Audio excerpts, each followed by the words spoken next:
The black ships of the Vex Empire cut through space like knives through silk. Their hulls absorbed light rather than reflected it. No stars twinkled off their surfaces. They were holes in space, moving with purpose, bringing death. Admiral Thorne stood on the bridge of his flagship, the Eternal Conquest. At 8 ft tall, he loomed over the other Vex officers. His gray skin was marked with battle scars, each one earned through combat and preserved as a badge of honor. The exoskeleton plates on his shoulders and chest gleamed under the blue lights of the command center. "Status report," he said. His voice was deep and cold. Captain Mara approached. She was shorter than Thorne, but still impressive by any standard. Her movements were quick and efficient. Like all Vex, she wasted no energy on unnecessary actions. "The Krell defense fleet has been destroyed. Admiral," she reported, "their orbital stations have fallen. Ground resistance continues, but will not last beyond the next cycle." Thorne nodded. The Krell were the 17th species to fall to the Vex during his command. They had fought well, better than most, but the outcome was never in doubt. Nothing in the universe could stand against the Vex. This was simply a fact like gravity or the vacuum of space. "Casualties?" Thorne asked, more out of procedure than concern. 23 ships damaged, 8 beyond repair. Approximately 6,000 ground troops lost. Thorne frowned. That was higher than expected. The Krell had managed to surprise them with hidden weapon emplacements. Still, it was a small price to pay for another world added to the Empire. "Begin resource extraction immediately," he ordered. "Suitable Krell specimens should be processed for labor assignment. The rest are to be eliminated." Mara nodded and turned to relay the orders. This was the way of things. The Vex had followed this pattern for 10,000 years. They discovered, they conquered, they consumed. This was the natural order of the universe. Later, Thorne stood in his private chamber, looking at the holographic display of the conquered Krell homeworld. It was a beautiful planet, rich in resources. Its oceans glowed with bioluminescent life. Its continents were covered in strange spiral-shaped forests. All of it now belonged to the Vex Empire. His door chimed. "Enter," he said. Intelligence Officer Wren stepped into the room. Wren was unusual for a Vex. He was smaller than most, with an oversized head that housed an enhanced brain. His kind were rare, one born perhaps every few hundred years. They lacked physical power, but possessed analytical abilities that even the most advanced Vex computers could not match. "Admiral, the scout ships have returned from the edge of the Orion Arm," Wren said. Thorne turned from the display, and they found something interesting. Wren's voice had a hint of excitement and emotion most Vex rarely showed. "A developing civilization. They call themselves humans." Thorne's upper lip curled slightly. "Another species to conquer. Another world or worlds to strip of resources. Show me." Wren waved his six-fingered hand, and the hologram of the Krell world disappeared. In its place appeared a small blue-green planet.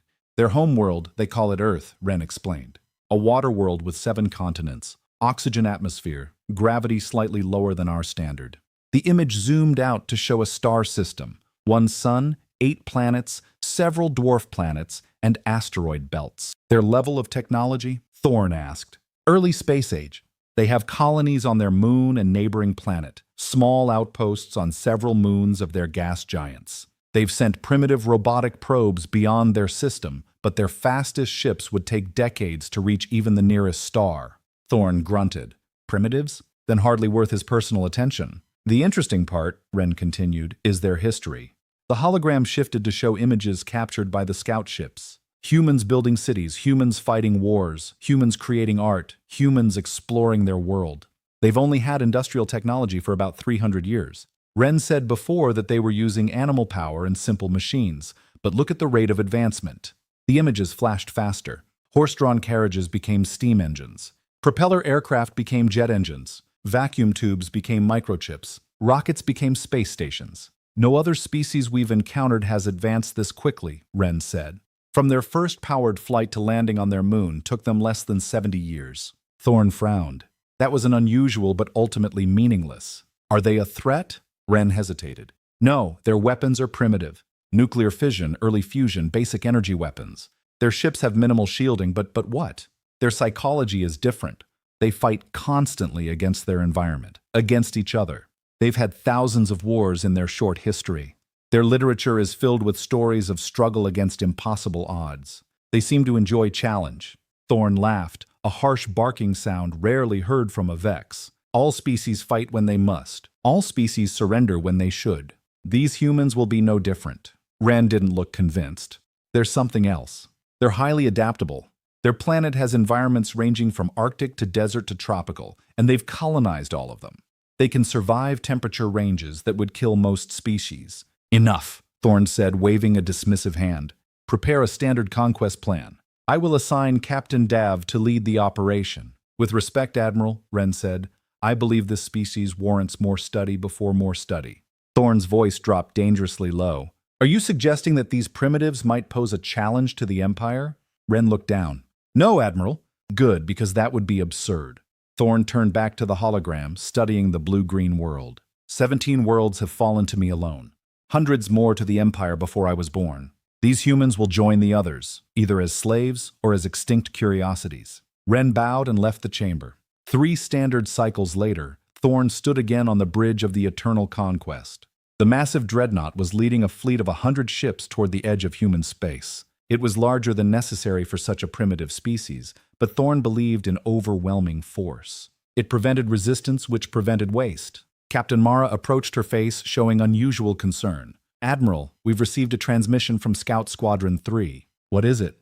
Thorne asked, noting her tone. They initiated first contact with a human outpost on what the humans call Mars. They followed standard intimidation protocol, disabled their communications array with precision strikes, and Mara swallowed. The humans counterattacked.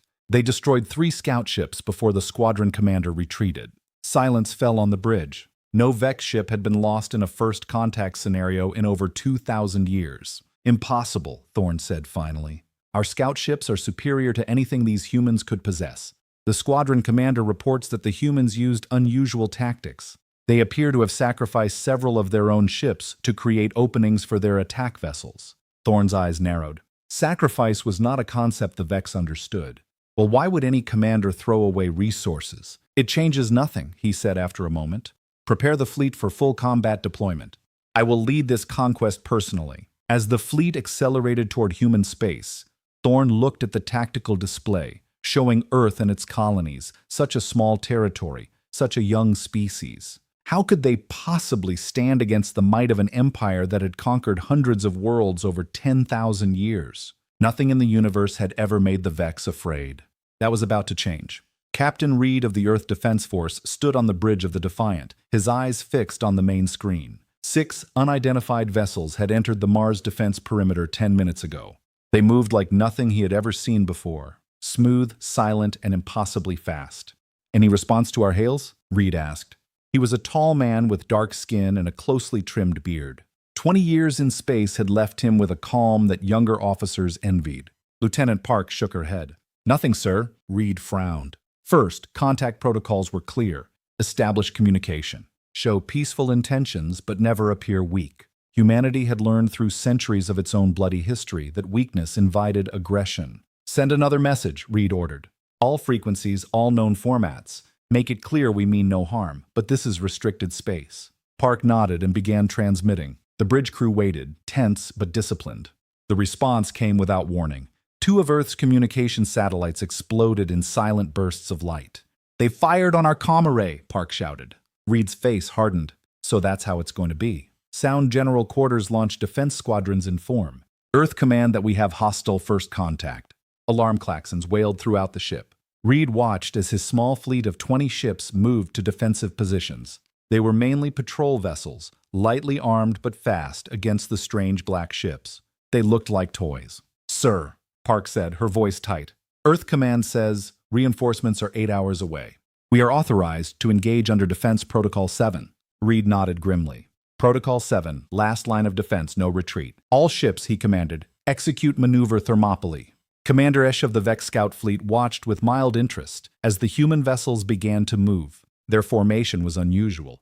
Not the standard defensive sphere most species adopted, but something more complex. Some ships moved forward while others hung back. Primitive vessels, he noted to his second in command. No energy shielding, minimal armor, basic propulsion systems.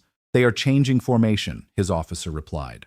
Attack pattern, charade, a dismissive gesture with his upper limb. Let them try. Our shields can withstand anything they possess. The human ships suddenly accelerated to surprising speeds. They split into 3 groups, each targeting a different Vex vessel. Curious, Char said. They're dividing their forces against superior enemies. Tactically illogical. What happened next caught the Vex completely by surprise. The human ships didn't fire their weapons from a distance as expected. Instead, they drove straight toward the Vex vessels on collision courses. Evasive action, Char ordered, but it was too late. 3 human ships slammed into one of the Vex scouts. Their reactors detonated on impact, creating an electromagnetic pulse that washed over the Vex ship. Its shields flickered and died. Impossible, Char muttered. No species sacrificed ships in suicide attacks during first contact. It defied all logic. Before the Vex could recover, the second wave of human vessels opened fire on the now unshielded scout ship. Primitive missiles and energy weapons tore into the exposed hull. The Vex vessel exploded in a ball of blue fire. Chara read in disbelief. A Vex ship destroyed by primitives. It hadn't happened in living memory. All vessels full combat protocols, he ordered. Destroy all human ships. The battle that followed was short but shocking. The Vex lost 5 scout ships to the human 17. By any measure, it was a Vex victory, but one that came at an unthinkable cost. Vex Scout simply didn't lose ships against primitive species ever. As his damaged vessel limped away from the Mars defense perimeter, Char composed his report to Admiral Thorne with shaking hands. How could he explain such losses against a species that should have surrendered at the first show of Vex power? On the bridge of the Eternal Conquest, Admiral Thorne read the battle report with growing rage. 5 ships lost to primitives. His voice was deadly quiet. Commander Char should be executed for incompetence. Captain Mara stood at attention, careful to keep her expression neutral. The battle recordings confirm his report. Admiral, the humans used unusual tactics. Show me, Thorne ordered. The main screen flickered to life, showing the battle from multiple angles. Thorne watched as human ships deliberately collided with Vex vessels, as human captains coordinated attacks that sacrificed many to take down one enemy ship.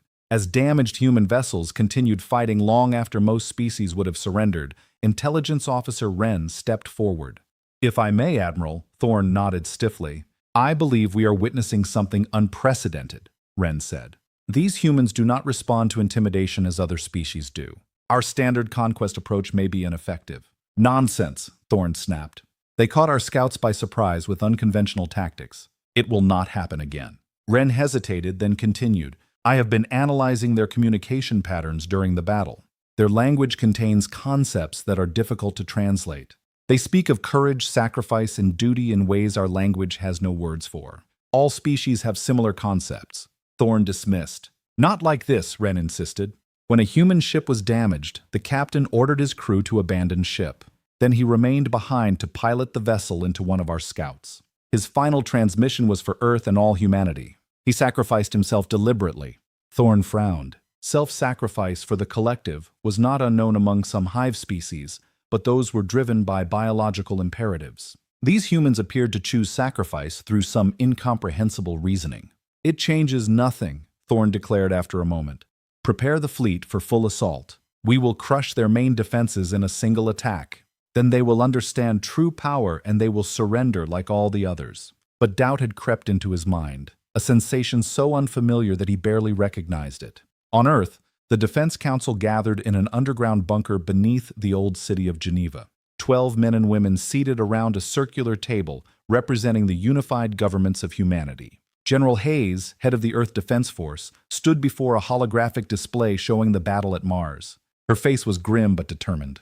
Ladies and gentlemen, what you're seeing is humanity's first contact with an alien civilization. They attacked without provocation after we attempted peaceful communication. President Chen leaned forward. What are we dealing with, General? We don't know much yet. Their technology is far advanced beyond ours. Their ships absorb our sensor scans. Based on the Mars engagement, they expected us to surrender immediately. But we didn't, said Director Patel of Science Division. No, Hayes said with a hint of pride. Captain Reed and his fleet followed Protocol 7. They took down 5 enemy vessels before being destroyed. At the cost of 17 ships and over 2,000 lives, Chen noted solemnly. Hayes nodded. Yes, Mr. President, but they've sent us something invaluable. Information. We now know these aliens can be hurt. Their ships can be destroyed. And what's coming next? Asked the representative from the African Union. Hayes touched the display and it changed to show long-range sensor readings. A vast fleet of black ships was moving toward Earth. hundreds of them led by a vessel so large it dwarfed everything around it. This, she said simply. Our estimates suggest they'll reach Earth in 7 days. Silence fell over the room. What are our options? Chen finally asked. Hayes straightened her shoulders. We fight. We've already begun evacuating civilians to the underground shelters. All military personnel are on highest alert. We're activating every ship, every weapon, every defense system we have. Will it be enough? Someone asked. Hayes looked each council member in the eye before answering. Probably not. Their technology outmatches ours by centuries. In a conventional war, we would lose. So, what do? Chen pressed. We don't fight a conventional war, Hayes replied. Humanity has survived ice ages, plagues, world wars, and our own near destruction of the environment. We survived because we adapt, we improvise, we endure. She touched the display again, bringing up images of Earth's defense plans. We fight with everything we have. We make them pay for every inch of space, every foot of ground. And maybe, just maybe, we show them that humanity is not a species that can be conquered. As the council began discussing specific defense strategies, Hayes looked back at the image of the approaching alien fleet. In 7 days, humanity would face the greatest threat in its history. But humans had always done their best when the Yao odds were against them. The aliens might not know it yet, but they had awakened something terrible on this small blue planet. Humanity united against a common enemy. Throughout history, nothing had ever proven more dangerous. New Mars was humanity's oldest and largest colony outside Earth. Nearly 50,000 people lived under its massive domes, working the mines and farms that helped support Earth's growing population. The colony had been mankind's first permanent foothold on another world, a symbol of human determination and ingenuity. Now it was about to become a battlefield. Colonel Adams stood at the command center of New Mars Defense Base, looking at the tactical display with grim determination. The Vex fleet had entered Mars orbit 30 minutes ago. Hundreds of black ships blotting out the stars. Status of evacuation? Adams asked. She was a compact woman with short gray hair and eyes that had seen too much war on Earth before humans reached for the stars. 80% complete. Major West replied, The last civilian transports will leave in 20 minutes. Adams nodded. And our defenses? All automated systems online. Missile batteries charged. The minefield is active. All soldiers in position outside the base. 2,000 Earth Defense Force troops prepared for ground combat. They knew what was coming. They had seen the transmissions from Earth about the approaching Vex fleet. They knew the odds. None had asked to leave with the civilians. Adams checked her sidearm, an old habit from her days fighting in the water wars back on Earth. Let's make sure these aliens understand what it means to fight humans. Admiral Thorne's voice boomed across all communication frequencies as the Vex fleet surrounded the red planet. Attention, human colony. This is Admiral Thorne of the Vex Empire. Your pitiful defense fleet has been destroyed.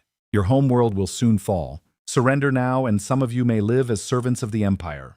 Resist, and you will be eliminated. You have 1 hour to decide. In the New Mars Command Center, Colonel Adams didn't hesitate. She opened a channel to respond. This is Colonel Emma Adams of the Earth Defense Force. We've received your message and discussed your terms. She paused.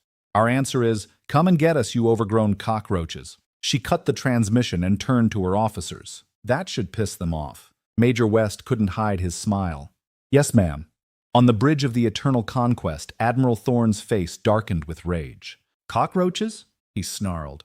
They dare? Captain Mara stood perfectly still, knowing better than to speak when the Admiral was angry. Intelligence Officer Wren, however, stepped forward. Admiral, I believe this is another example of the unusual human psychology I mentioned. They are provoking us deliberately.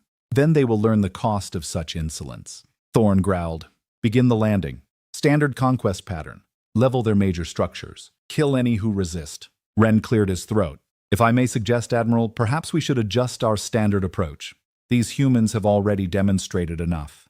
Thorne cut him off. I have conquered 17 worlds using these tactics. I will not change them for primitives who got lucky once. Wren bowed and retreated, but the doubt in his eyes was clear. The Vex dropships descended through the thin Martian atmosphere like falling stars. There were hundreds of them, each carrying 50 Vex warriors in heavy combat armor.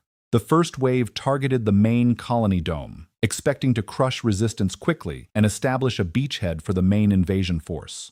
They never reached the ground. As soon as the dropships entered the lower atmosphere, the hidden human missile batteries opened fire. Hundreds of missiles streaked upward, each one targeting a specific dropship. The Vex pilots took evasive action, but the human missiles adjusted course, tracking their targets with relentless precision.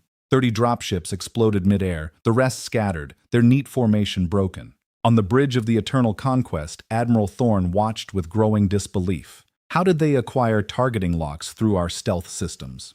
He demanded. Captain Mara quickly reviewed the sensor data. They didn't, Admiral. Each missile appears to be manually guided by a human operator. Impossible. No organic being has reflexes fast enough to track our ships manually. Mara's voice was steady, but her eyes showed concern. The humans appear to have trained specifically for this scenario. They're anticipating our evasion patterns. Thorne slammed his fist down on the command console. Send in the second wave full combat deployment. Destroy those missile batteries. Colonel Adams watched as the second wave of Vex ships approached. This time they came in lower and faster, hugging the Martian surface to avoid the missile batteries firing arcs. They learned quickly, she noted. Activate the minefield.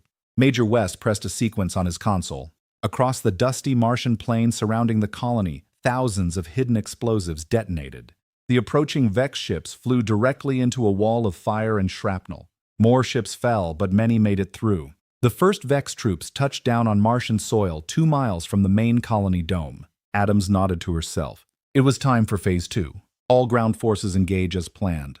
Remember your training. These things may be bigger and stronger, but we're fighting for our homes. The Vex ground commander, Subad Admiral Drav, led his troops toward the human colony with complete confidence. Initial resistance had been stronger than expected, but now they were on the ground. No species could match the Vex in direct combat. His warriors were 8 ft tall, protected by advanced armor that could withstand most energy weapons. Each carried a plasma rifle capable of vaporizing a human with a single shot. They moved in perfect formation, as they had on a 100 conquered worlds. The first sign that something was wrong came when his forward scouts disappeared without warning. Report, Dara commanded. What happened to Scout Team 1? Unknown. Subad Admiral? His second-in-command replied. They've stopped transmitting. Drav frowned. Send Team 2 to investigate. Before his order could be carried out, the ground beneath his front line erupted. Explosives buried in the Martian soil detonated, sending Vex warriors flying through the thin atmosphere. Ambush! Drav shouted. Defensive formation! His warriors responded instantly, forming a protective circle. But the humans were nowhere to be seen. Instead, small robotic vehicles emerged from hidden bunkers, racing toward the Vex formation. Each carried a powerful explosive charge. Destroy those machines, Drav ordered. The Vex opened fire, destroying many of the robots, but there were too many, and they moved erratically, making them difficult targets. Several reached the Vex formation and detonated, creating gaps in their lines. Only then did the humans attack. They came from underground tunnels wearing exoskeletal combat suits that enhanced their strength and speed. Their weapons were primitive by Vex standards. Ballistic rifles firing metal projectiles, but they aimed for weak points in the Vex armor with remarkable precision. Drav watched in growing horror as his perfect formation disintegrated into chaos. The humans didn't engage in direct combat. They struck quickly, retreated, then attacked from another direction. They used the terrain that they had clearly prepared in advance, falling back to defensive positions when pressed, luring Vex warriors into carefully planned kill zones. This is Subad Admiral Drav, he transmitted to the fleet. Request immediate air support. The humans are using guerrilla tactics. We need... His transmission cut off as a human sniper bullet found the gap between his helmet and chest plate. The New Mars Command Center. Colonel Adams watched the battle unfold on tactical displays. The humans were taking losses, heavy losses, but the Vex were paying for every inch of ground. Ma'am, Major West reported Vex dropships are landing at Sectors 7 and 12. They're trying to flank our main defense line. Adams nodded. Activate the tunnel collapse in those sectors. Across the battlefield, carefully weakened sections of the underground tunnel network caved in, burying dozens of Vex warriors in Martian soil. How long until the package is ready? Adams asked. 10 more minutes, Colonel. She checked the casualty reports. Nearly 40% of her forces were down. The Vex were learning, adapting to human tactics. Soon they would overwhelm the remaining defenders through sheer numbers and firepower, but they only needed to hold out a little longer. On the Eternal Conquest, Admiral Thorne paced the bridge, his rage building with each report from the surface. 3 hours, he snarled. 3 hours against primitives, and we still haven't secured their main colony. Captain Mara stood at attention. The humans are using the terrain to their advantage, Admiral. They've prepared for this battle extensively. Excuses, Thorn roared. These are humans. Soft, weak creatures who only left their homeworld a century ago. Intelligence Officer Wren studied the battle data on his console. Admiral, I believe we need to reassess our understanding of this species. Their tactics show a level of adaptability and determination that double the landing force. Thorn interrupted. I want that colony taken in the next hour. Use orbital bombardment to clear their defensive positions. Wren exchanged a worried glance with Captain Mara. Admiral, may I remind you that we want to capture their resources intact. Orbital bombardment would. I don't care about the resources anymore, Thorn said, his voice dangerously quiet. No species defies the Vex Empire. None. They must be taught a lesson that the rest of their kind will never forget. As the orders went out for increased bombardment, none of the Vex noticed the small, stealthy human vessels that had slipped away from Mars during the chaos of battle, carrying something precious toward Earth. Data on Vex weapons, tactics, and weaknesses. The Vex High Command had not met in person for 7 centuries. There had been no need. The Empire expanded steadily, adding new worlds and species to its domain without serious challenges. Local admirals handled conquests routinely, reporting their victories through regular channels. But now, the 12 highest-ranking Vex gathered in the ancient chamber aboard the Supreme Dominion, the oldest and largest vessel in the Vex fleet. This massive ship, 10 times the size of Admiral Thorn's dreadnought, had not moved from its position at the heart of Vex space in over 1,000 years. Supreme Leader Vox sat on an elevated throne looking down at the assembled commanders. His skin was pale gray, almost white with age. Unlike other Vex, he had no battle scars. His position had kept him from direct combat for centuries. But his eyes were sharp and cold as he studied the reports from Earth. 3 weeks, he said, his voice surprisingly strong.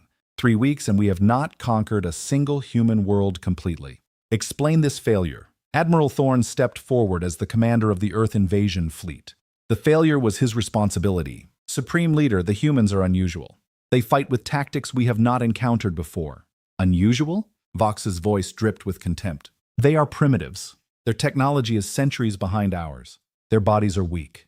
They live short, meaningless lives. Yet you claim they can stand against the Empire. Thorn straightened his spine. The facts are undeniable. We have lost over 200 ships, thousands of warriors. The Mars colony still has not been fully pacified. Their Earth defense fleet has bloodied our forces repeatedly using suicide tactics and improvised weapons. Vox's eyes narrowed. So you admit defeat? Never, Thorn said quickly. I request additional resources. The planet cleansers. The planet cleansers. Vox leaned forward. You would destroy worlds rich in resources because you cannot defeat their primitive defenders. Intelligence Officer Wren stepped forward, breaking protocol. Supreme Leader, if I may speak. The chamber fell silent. A lower-ranking officer addressing the Supreme Leader without permission was unheard of.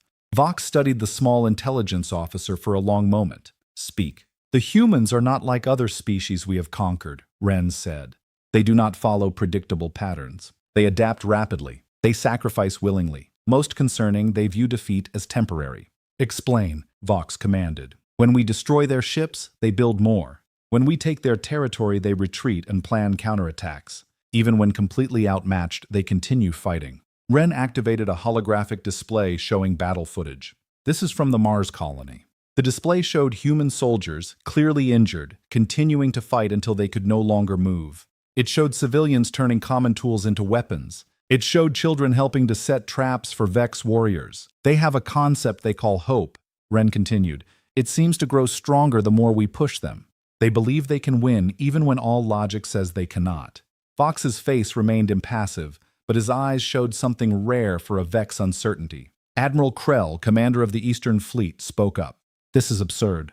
No species can stand against our full might.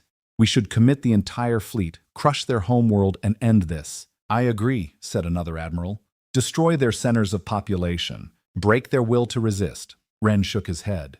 That approach may not work with humans. Their history is filled with examples of devastating attacks that only strengthen their resolve. Enough debate, Vox declared. Admiral Thorn, you will have your reinforcements. 3 more battle fleets will join you. Admiral Krell will assume overall command. Thorn stiffened but said nothing. However, Vox continued, we will not use the planet cleansers. These humans and their worlds will join the Empire intact. Their unusual qualities may be useful once properly harnessed. As the commanders filed out of the chamber, Wren approached Thorne cautiously. Admir, I believe we should reconsider our approach to this war. Thorne glared at him. Careful, intelligence officer. Your observations border on disloyalty. Not disloyalty, Admiral. Pragmatism. I have studied thousands of human communications. They are spreading across their star system rapidly. They have 17 colonies already. They breed quickly and establish new settlements constantly. Even if we destroy their homeworld, they will continue fighting. Every species can be broken, Thorne insisted. Perhaps, Wren said quietly. But at what cost to the Empire on Earth? The War Council met daily in the underground command center beneath Geneva. What had started as 12 representatives had expanded to include military commanders, scientists, and engineers, anyone with ideas that might help humanity survive. General Hayes pointed to the latest intelligence on the main display. The Vex are bringing in reinforcements, 3 more fleets, at least 1,000 ships. President Chen nodded grimly. And our status? We've evacuated as many people as possible to the deep shelters. Production of new ships and weapons continues around the clock. The Mars colony is still fighting, tying down Vex forces. Hayes paused. But I won't lie to you. The next attack will be worse than anything we've seen so far. Dr. Wilson, head of the science division, stepped forward. We've made progress understanding their technology. The data from Mars has been invaluable. Explain, Chen said. Wilson activated a side display showing diagrams of Vex ships and weapons. Their technology isn't actually that far beyond ours in basic principles. They're just more refined, more efficient. But there are weaknesses we can exploit. He highlighted sections of a Vex ship. Their shield generators operate on predictable frequencies. Their communication systems can be jammed. And most importantly, they think like conquerors, not defenders. Meaning, Hayes asked, their tactics are all focused on overwhelming force and intimidation.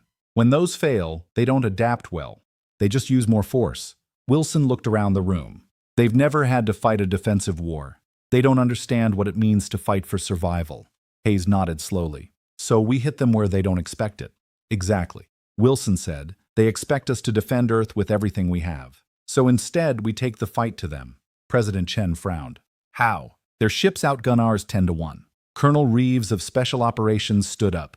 We don't fight their ships directly. We infiltrate them. She brought up a new display showing small, stealthy vessels. We've modified scout ships with captured Vex technology. They can approach the Vex fleet undetected. Small teams can board their vessels, gather intelligence, plant explosives, or even capture smaller ships. It's a suicide mission, someone objected. Maybe, Reeves acknowledged, but we have no shortage of volunteers. Chen looked around the room. Will it be enough? No one answered immediately.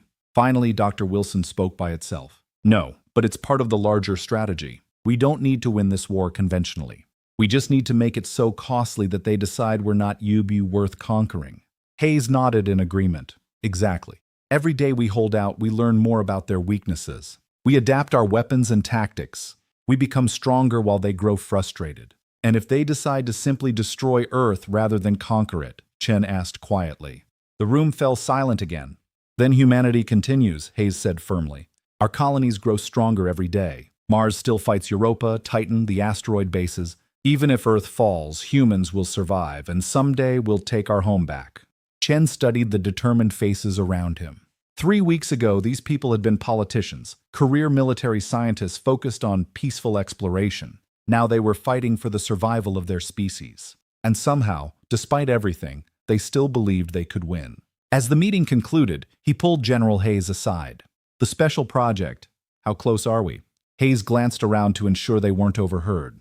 Project Trojan, the prototype, is ready. We'll deploy it with the infiltration teams. And if it works, Hayes allowed herself a small smile. Then the Vex will learn that humans don't just adapt to technology. We steal it and make it better. 3 years into the war, Admiral Thorne stood on the bridge of the Eternal Conquest, watching the battle unfold around the gas giant humans called Jupiter. What should have been a simple operation to destroy the human mining stations on the moon, Callisto had turned into yet another frustrating engagement. The humans had hidden their defensive fleet behind the radiation belts of Jupiter, emerging only to strike at Vex ships before retreating back to safety. Their vessels were different now, faster, more maneuverable with weapons that seemed specifically designed to target Vex shield frequencies. Admiral Captain Mara reported, Battle Group 3 reports heavy damage. The humans are using some kind of new torpedo that phases through our outer shields. Thorne's face was a mask of controlled fury. 3 years of constant warfare had left its mark on him. New scars crossed his gray skin, and his once proud posture had a slight stoop of exhaustion. "Redirect Battle Group 5 to support them," he ordered, "and launch another wave of fighters." Intelligence Officer Wren approached cautiously. Unlike Thorne, he seemed energized by the long conflict, his eyes bright with the challenge of understanding the human enemy. "Admiral, long-range sensors are detecting unusual energy readings from the human flagship." "Explain," Thorne demanded. Wren studied his datapad. "The readings are similar to our own dreadnought power signatures, but that's impossible. Humans don't have that technology." Thorne's eyes narrowed. "Unless they've stolen it." He turned to his communications officer. "Alert all vessels. The human flagship is to be destroyed immediately. Priority target."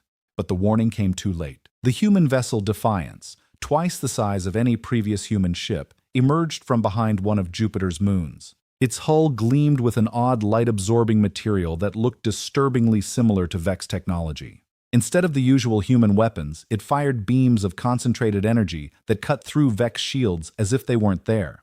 "Impossible," Thorne whispered. On his tactical display, he watched as 3 Vex cruisers were destroyed in rapid succession. The Defiance moved with impossible speed for its size, its maneuvers defying the tactical predictions of the Vex computers. "All vessels concentrate fire on that ship," Thorne ordered. The Vex fleet responded. Dozens of ships turning their weapons toward the human flagship. Energy beams and plasma torpedoes starry across space, only to be absorbed by shields that glowed with the same blue energy as Vex protection systems. "They've adapted our technology," Wren said, his voice a mixture of horror and admiration. "They've not only stolen it, they've improved it." Before Thorne could respond, alarms blared. Across the bridge, multiple breaches reported throughout the ship. Captain Mara announced, "We're being boarded." Commander Alex of the Earth Special Forces moved swiftly through the corridors of the Vex dreadnought. 3 years of war had turned the once ordinary naval officer into something else. Part soldier, part spy, part alien technology expert. The boarding team of 20 humans moved with practiced precision. Their combat suits were a mixture of human and Vex technology, providing both protection and enhanced strength. Their weapons fired energy pulses specifically calibrated to penetrate Vex armor. "Remember the objective," Alex said through the team. "Comm system. We take the bridge intact. We need Admiral Thorne alive." The team encountered heavy resistance as they approached the command deck. Vex warriors fought with the desperation of those who had never expected to defend their own ships. Alex ducked behind a corner as energy blasts scorched the wall. "Team 2, activate Plan Echo." On the other side of the command deck, the second boarding team placed a small device against the wall. The device hummed briefly, then projected an exact replica of the corridor empty while making the actual team invisible to Vex sensors. The Vex guards, seeing an empty corridor on their sensors, turned their attention back to Alex's team. They never noticed the invisible humans moving behind them until it was too late. With the path clear, Alex led the team to the bridge entrance. "Breach on my mark. Remember, we need the Admiral alive." Alex took a deep breath. 3, 2, 1 mark. The door to the bridge exploded inward. Admiral Thorne had lived his entire life as a conqueror. He had never imagined he would face enemy boarders on his own bridge.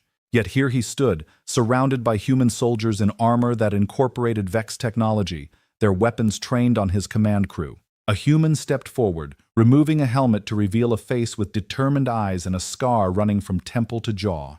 "Admiral Thorne," the human said. "I'm Commander Alex of the Earth Defense Force. Your ship is now under our control." Thorne straightened to his full height, towering over the human. "Kill me and be done with it. I will not surrender." Alex smiled slightly. "If we wanted you dead, Admiral, you'd be dead already. We're here to talk." This was so unexpected that Thorne could only stare. 3 years of war," Alex continued. "Millions dead on both sides. And for what? There's room enough in this galaxy for both our species. You would speak of peace after all this." Thorne gestured to the human soldiers, their weapons still aimed at his crew. "You board my ship, steal our technology, and then expect me to negotiate?" "We adapted your technology," Alex corrected. "Just as we've adapted to everything throughout our history. It's what humans do. We see, we learn, we improve." Intelligence Officer Wren stepped forward cautiously. "Commander, may I speak?" Alex nodded. "Admiral." Wren said, "I've studied humans extensively during this conflict. They are unlike any species we've encountered. Their strength isn't in their bodies or even their technology. It's in their minds, their ability to adapt, to find new solutions, to unite against common threats. You sound like you admire them, Thorne accused. I do, Wren admitted. And so should you. Think, Admiral. In 3 years, they've gone from primitive ships to vessels that can challenge our best. They've taken our technology and improved upon it. What will they be capable of in 10 years? In 50, Thorne looked from Wren to the human commander, his mind racing. The Vex had conquered for 10,000 years because they were technologically superior to every species they encountered. But if that advantage was gone, if the humans could not only match but exceed Vex technology, what are your terms? He finally asked. 6 months later, Admiral Thorne stood in a park on Earth watching human children play under the open sky. The peace talks were ongoing, complex negotiations between two species that had tried to exterminate each other for years. Commander Alex, now Ambassador Alex, approached and stood beside him. Still trying to understand us? Alex asked. Thorne nodded. Your children play while diplomats decide the fate of your species. No Vex would be so relaxed. That's the point you're missing. Alex said, we don't fight because we're afraid.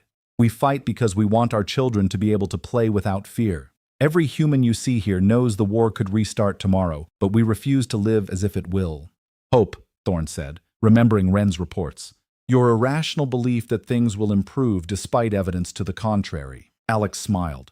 It served us well so far. A small human child approached, looking up at Thorne with curious eyes.